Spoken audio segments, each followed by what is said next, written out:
Hello guys, welcome back to Emoji Economics. My name is Olwale Godwin. Good afternoon. Today we'll be talking about the interest rate. I know you guys must have been familiar with the interest rate. This is not going to be your first time. Of course, I've been hearing the word interest and then interest rate. Okay, so now what is interest rate? Interest rate is simply the rate of return promised to a lender by a borrower. Interest rate basically is rate of return on, it could be for money that's one is it could be for money that one is trying to borrow from a lender, or that an individual or a company is trying to get from a bank or a financial institution, and so on and so forth. So in that case, if I as an individual should visit you to borrow, let me say 1,000 naira, and you require me to pay 1,100 naira at the end of the year. So let's say the agreement is for a year, 12 months. So at the end of the year, you require me to pay 1,100 naira, because of course you are passing away with your money. So, and by the time the money is coming back, the money shouldn't come back the way I give it to you. The way you give it to me, the money should have increased, because you could have used that money to buy some goods and services immediately that you could have consumed and used to enjoy yourself, maybe to travel, whatever it is that you want to use your money to do, it's your money. So if I'm coming to take that money for a period of a whole year, so I should be, when I'm returning the money, when I'm refunding the money, I should be refunding the money in and with an increased value, okay, to pay off, to be an incentive for what I couldn't buy now, or what I couldn't spend the money on, what you couldn't, rather, you are the one that is lending out the money, what you couldn't spend the money on today. So that is what the interest is all about. So if you require me to pay 1,100 naira to you at the end of, let me say, 12 months or 3 months, or as the case may be, it simply means you are charging me an interest rate of 10%, because the principal that you are giving to me is 1,000 naira, and 100 naira is simply 10% of 1,000 naira. So at the end of the year, I'll be bringing 1,100 naira, which simply means that you've charged me an interest rate of 10%. So you could charge me anything. It depends on several things. It depends on the lender, it depends on the borrower, it depends on the agreement, it depends on the time that I'm going to refund that money to you. So all of those things will you put into consideration when you want to when you decide to lend out the money to me or loan it out to me, as the case may be, if it were a financial organization, and so on and so forth. Now there is also this form of interest rate, which is the rate of return on a financial asset. I think I've mentioned it, that interest rate is basically rate of return, but then it could have different names, and at the end of the day, all of these things still mean rate of return on something that you've done, maybe an investment, a loan, or and so on and so forth. So we have financial assets like bonds, we have financial assets like maybe treasury bills in your own possession, that somebody is going to pay you, that the government is going to pay you a rate of return on, and so on and so forth. So now, what are forms of interest rates? Now, I call it, in this parenthesis, we have ROR, which simply means rate of return. So I just formed that acronym for rate of return. So what are the forms of interest rates? In other words, what are the forms of rates of return? Number one, interest rate on savings. If you're saving your money in the bank, you could be saving your money because of the interest rate that the bank is charging. Of course, I know we're talking about contractionary and expansionary fiscal monetary policy in one of our videos. If you've not seen it, you could check it out. When we're saying that the monetary authorities could decide to regulate the amount of money in circulation using the interest rate. So what you just have to do is to increase the interest rate on savings, and you discover that a lot of people, as long as they discover that interest rate is significantly high, they are going to start saving their money instead of spending it. And at the end of the day, what is going to result is that a lot of money will be taken out of the economy. And so I think I called that contractionary monetary policy, if you remember. So if you've not seen the video and you're interested in seeing the video, just run through the channel, contractionary and expansionary fiscal monetary policy. You're going to see it, and you're going to learn more about it over there. So we have interest rate on savings. Now, number two, we have interest rates on bank loans. Now these ones are for investors. This is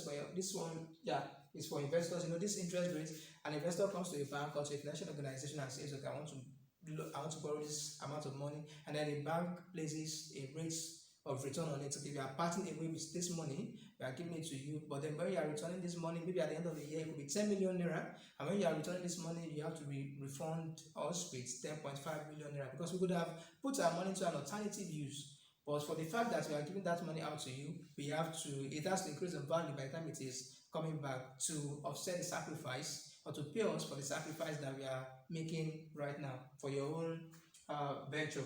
Now, number three, we have rates of return on shares, bonds, and so on. Now, all of these, they have different names. So shares, you have dividends. Here you have capital gains, and so on and yeah, and so on and so forth. So they could have different names, but at the end of the day, they all sum up to being rates of return.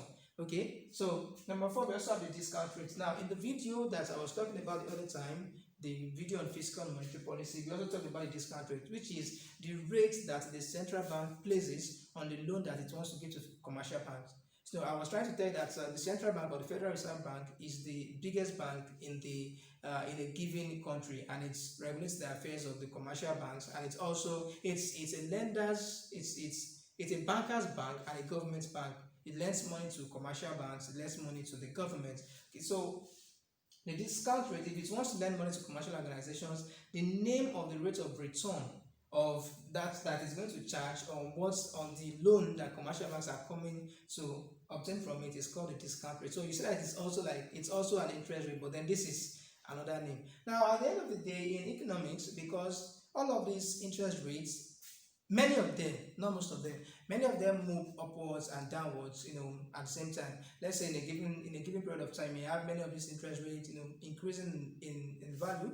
Then you could have many of these interest rates reducing in value. Many, not all. So I need to emphasize that. So because of that, and because of the complexity of the whole thing, if we are to start looking at individual interest rates in economic analysis, economists have now, in textbooks, they've now reduced everything to a single interest rate. So you see in your textbook the interest rates, the interest rates, the interest rates, whereas the interest is actually a sum of every form of interest rate that you could have in a given economy. So every of these things has been reduced to the interest rate. So whenever I say the interest rate in your textbook, it may not necessarily mean a particular type of interest rate. There's this assumption already that, okay, let us just bring the whole thing together, since they all move upwards and down, since they move the same way most of the time. Okay, since many of them move the same way most of the time, so let's just bring them together for simplicity, to make things simple for us to understand. At least what we need is a basic understanding of how it works. So that's what we basically need. All right. So because of that, we have just the interest rate. Now, moving on to, I have a question here. Does a high interest rate guarantee a good investment? Does a high interest rate guarantee a good investment? What I'm trying to say here is that, does a high rate of return guarantee a good investment? Okay, or yeah, something like that. So now, if I come to you and I say, okay, I want to borrow 1,000 naira, and you charge me 10% interest rate, or maybe let's say you charge me 50% interest rate. Okay, at the end of the day, you are going to pay you back 1,500 naira at the end of 12 months if the agreement is for a year. Now, does that really mean that you should be happy that, okay, I'm going to be bringing 1,500 naira to you? No, because you need to consider something. You need to consider, okay, if I were to take this 1,000 naira to the market right now to satisfy my own immediate wants, if I should take it to the goods market, what can I buy with it? Now, by the time this guy refunds the 1,500 naira, what can I still buy with it? So if you can buy more with the 1,500 naira, that means it's a good investment to you. And if you end up buying less at the end of 12 months than what you could have bought now, that means it's a bad investment to you. So what do I really mean? That takes us to something that we call the purchasing power of the investment at the end of the day, or the purchasing power of the rate of return, and the principal, what you parted with, and so on and so forth. So the purchasing power is something that will now bring us to the inflation rate. Inflation rate is talking about the increase in the average price level in a given economy. So if right now 1,000 naira could buy you, let me say, 1,000 naira could buy, let me say, a good meal. Okay, a good meal. Now, or let me say 1,000 naira right now, if you're in Nigeria, 1,000 naira could buy you a congo of rice. Let's say a congo of rice. And at the end of 12 months, when I'm refunding the money to you, I'm giving you 1,500 naira. And 1,500 naira then cannot buy a congo of rice anymore. That is, maybe a congo of rice is now 1,700 naira. So that means you are at a loss. It's a bad investment. You should have spent your money now instead of lending the money out to me. But what if at the end of 12 months, a congo of rice now is now 1,500 naira too? So that means you, in nominal terms, it may look like you're making money, but in the real sense of it, when we're looking at what that money can purchase, you are actually and on the same level. You should have spent your money then instead of giving out the money to me. So that takes us to two types of interest rates, which is the nominal interest rate and the real interest rate. So nominal interest rate is just the interest that we have on the investments or on the savings or whatever it is. But the real interest rate is that same return that we have after the allowance for inflation rate. So therefore, there's a relationship that now exists between the real interest rate and the nominal interest rate. So real interest rate is simply nominal interest rate minus inflation. So if the nominal interest rates were 10%, if you are charged with 10% of 1,000 naira, okay, and then the inflation rate too at the end of 12 months happens to be 10%, the real interest rate is going to be zero. So that means in real terms, you didn't gain anything. What the money can buy after 12 months is still what you could buy before 12 months. So you are not getting anything in the real sense of it. Even when people might be thinking that you are making money, or even when you may be having money illusion, thinking that you have more money right now. So real interest rate represents the purchasing power of an investment, like I've mentioned before. So real interest rates when you have 10%, which is zero. So I have a question: what if the inflation rate is higher than the nominal interest rate? So that's going to be a bad luck, something like a bad luck.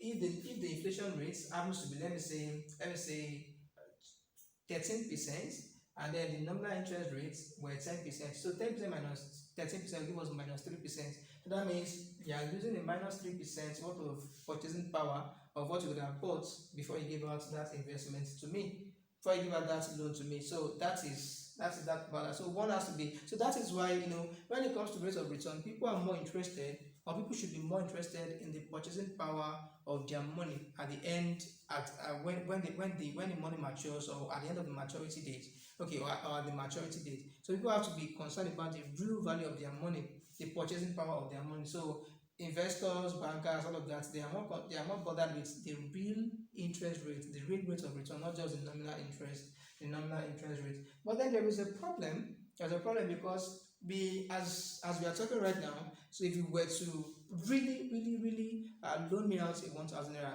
are you telling me that you already know the interest rate that's going to occur at the end of 12 months or at the maturity date? So there's this problem that we don't really know what the inflation rate is going to be. We only know the nominal interest rate I want to charge, but we don't really know if this investment is going to be profitable for us, because we don't know what the inflation rate might be at the end of the day. So because of that, economists now devise a means that they call the expected inflation rate. Okay, they have what they put into consideration, to determine the expected inflation rate, which I won't bother mentioning. But then, so they look at expected inflation rates, and at the end of the day, so instead of having real interest rate, we now have expected real interest rates, which is what we have here.